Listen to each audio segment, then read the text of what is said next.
बेकसूरों को जेल में डाला जाएगा और दंगाई प्रवचन देंगे, जवाब तो मांगा जाएगा। जब इकोनॉमी धराशायी हो, कूटनीति में भारत पूरी तरह से घिर गया हो, मगर मुख्यधारा की मीडिया में पूरी तरह से सन्नाटा हो, तो जवाब तो मांगा जाएगा ना। नमस्कार, स्वागत है आपका जवाब मांगा जाएगा में। मैं अभिसार शर्मा और कार्यक्रम शुरू करने से पहले आप सबसे एक अपील कि जवाब मांगा जाएगा कि इस कार्यक्रम को अपने कम से कम 5 दोस्तों को व्हाट्सएप या एसएमएस के जरिए साझा करें, उन्हें फॉरवर्ड करें, ताकि जो झूठा प्रोपेगेंडा नफरती मीडिया द्वारा चलाया जा सकता है उसे हम ध्वस्त कर सकें। क्योंकि यहां जवाब मांगा जाएगा में सत्ता में मौजूद ताकतवर लोगों से हम सवाल करते हैं, उन्हें जवाबदेह बनाते हैं, आपके मुद्दे उठाते हैं। किस तरह से हमारी सरकारें, हमारे मीडिया गैर जरूरी मुद्दों में हमको उलझाए रखती है और जो असल मुद्दे हैं उससे आपको दूर रखती है। और एक एक करके अब मैं उसका पर्दाफाश करने जा रहा हूं और उसके लिए आपको इन 3 खबरों पर गौर करना पड़ेगा। कोरोना संकट के बीचों बीच मध्य प्रदेश में भारतीय जनता पार्टी इस भीड़ के बीच यह दावा कर रही है कि करीब 76,361 कांग्रेस कार्यकर्ताओं ने बीजेपी में शामिल होने के लिए शपथ ले ली है। कोरोना संकट के बीचों बीच शिवराज जी। दूसरी खबर, यह खबर कह रही है कि साल 2019-2020 में 2,000 रुपए का एक भी नोट नहीं छपा। जिस 2,000 नोट के लिए आपने नोटबंदी कर दी थी, लाइन में खड़े खड़े 150 के करीब लोग मर गए थे, अब एक भी नोट नहीं छपा। और तीसरी खबर आपके सामने, वो अमेरिकी राष्ट्रपति डोनाल्ड ट्रंप जिनके लिए प्रधानमंत्री नरेंद्र मोदी ने अमेरिका में जाकर उनके पक्ष में एक किस्म की चुनावी रैली की थी। क्या आप जानते हैं कि अमेरिका ने एक नई एडवाइजरी जारी की है और कहा है कि जिस तरह से अमेरिकी नागरिकों को सीरिया में नहीं जाना चाहिए, युद्ध ग्रसित सीरिया में नहीं जाना चाहिए, उसी तरह से भारत में भी अमेरिकी नागरिक ना जाएं, उसे कैटेगरी 4 में रख दिया गया है। कहां गई दोस्ती, बताइए।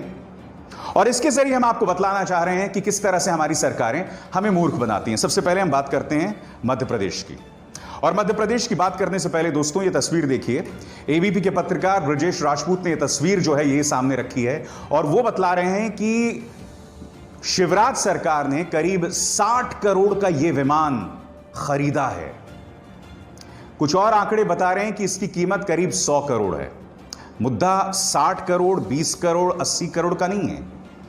क्या आप जानते हैं कि इस वक्त मध्य प्रदेश के राजस्व पर कितना भार है?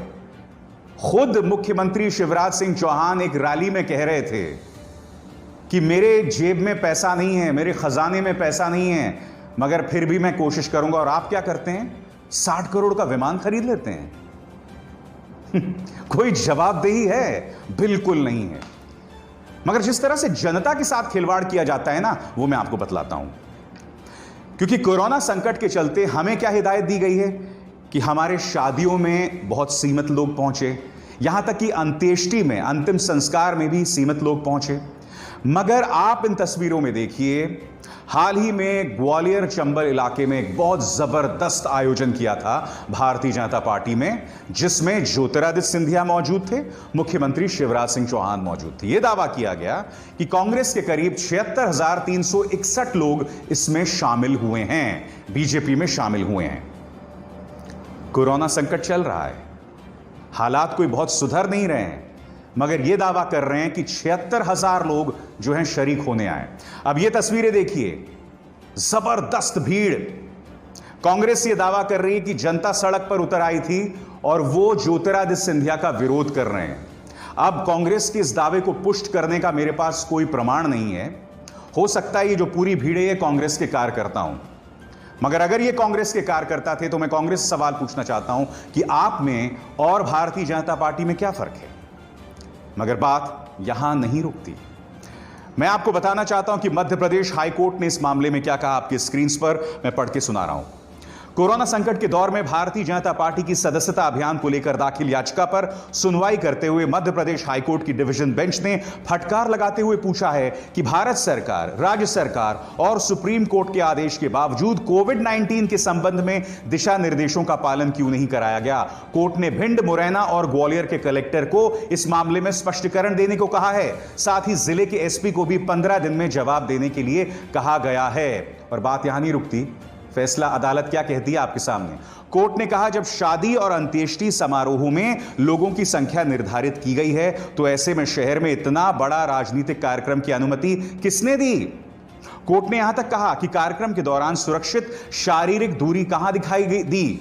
यहां पर बीजेपी का सदस्यता अभियान एक नहीं दोस्तों, 2 नहीं 3 दिनों तक चला। ये लोग जनता को मूर्ख समझते हैं क्या। मैं मध्य प्रदेश का रहने वाला हूं। मेरी पैदाइश मध्य प्रदेश में एक जगह है जिसका नाम सिवनी की है। मेरा गांव जो है वो घोरावाड़ी है।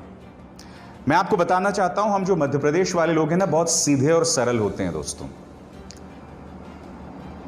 मगर मैं एमपी के अपने जो नागरिक हैं उनसे कहना चाहूंगा, मैं जानता हूं आप सब सीधे सरल हैं, मगर आप मूर्ख नहीं हैं, आप नासमझ नहीं हैं।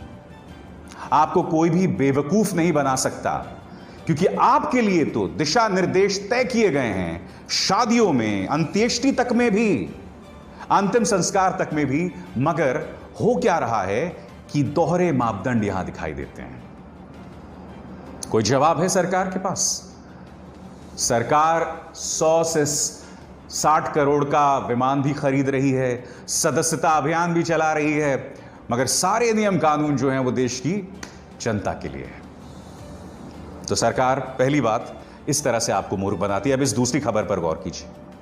यह खबर अपने आप में बहुत अहम है दोस्तों। क्या आप जानते हैं कि साल 2019 में, 19 और 20 में 2000 का एक भी नोट नहीं छपा। इस तरह के पत्रकार जो हैं हमें बता रहे थे कि 2000 के नोट में चिप है, याद है आपको?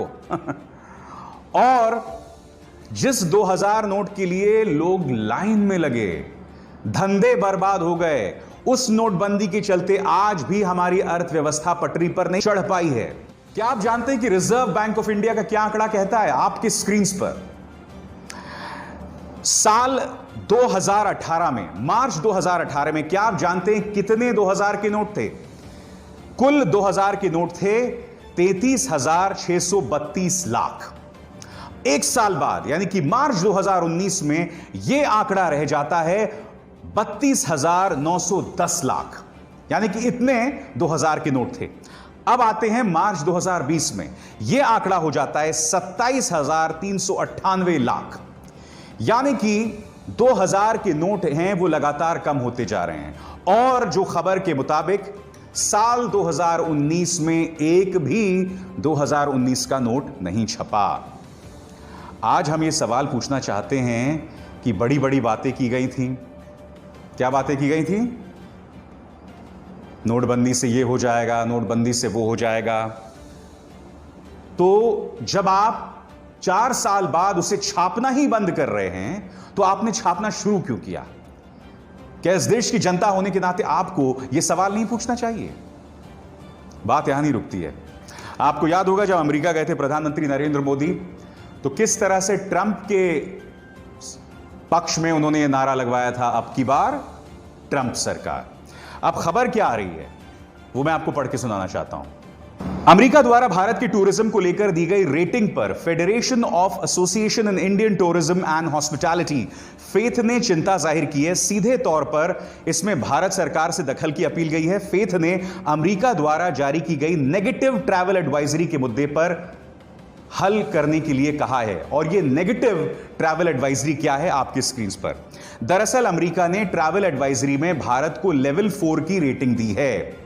फेथ का कहना है 1 से 4 सबसे ऊंची जोखिम वाली रेटिंग है। यह लोगों को ऐसी रेटिंग वाले देशों की यात्रा नहीं करने का परामर्श है। यानी कि अमेरिका ने भारत को सीरिया के साथ रख दिया। अब मैं आपसे पूछना चाहता हूं ना, आप अमेरिका गए थे, वहां पर आपने ट्रंप के पक्ष में नारे लगाए, फिर ट्रंप फरवरी में यहां आए थे, मोटेरा स्टेडियम में लाखों लोग जमा हुए, आपने दीवारें तक खड़ी कर दी थी ताकि ट्रंप हमारे गरीब ना देख सकें। आज मैं आपसे सवाल पूछना चाहता हूं कि अब अमेरिका हमारे साथ क्या कर रहा है भाई? कोई जवाबदेही है या नहीं? क्या इनसे सवाल किया जाए या ना किया जाए? इस देश में मानो किसी तरह की कोई प्लानिंग नहीं है, जिसका जो मन आता है वो करता जाता है, और यह अपने आप में बहुत दुखद है। इसलिए जवाब मांगते रहिए, सवाल करते रहिए, और अगर आप सवाल करना भूल जाएंगे ना, तो इसी तरह से हमारी सरकारें हमारा मजाक बनाती रहेंगी। मैं जानता हूं, जब मैं कार्यक्रम करता हूं तो आप में से कई लोगों को बहुत गुस्सा आता है। कुछ लोग जो हैं मेरे जैसे पत्रकारों को भर भर के गालियां देती हैं, मगर मैं आपको एक चुनौती देता हूं। आज जो तमाम मुद्दे उठाए हैं, क्या इनमें से एक भी मुद्दा है जो आपसे जुड़ा हुआ नहीं है? इस देश की अस्मिता से जुड़ा हुआ मुद्दा नहीं है, इस देश की साख से जुड़ा हुआ मुद्दा नहीं है, आपके परिवार से जुड़ा हुआ मुद्दा नहीं है, आपकी सुरक्षा से जुड़ा हुआ मुद्दा नहीं है? तो फिर जवाब क्यों ना मांगा जाए? जवाब तो मांगा जाएगा।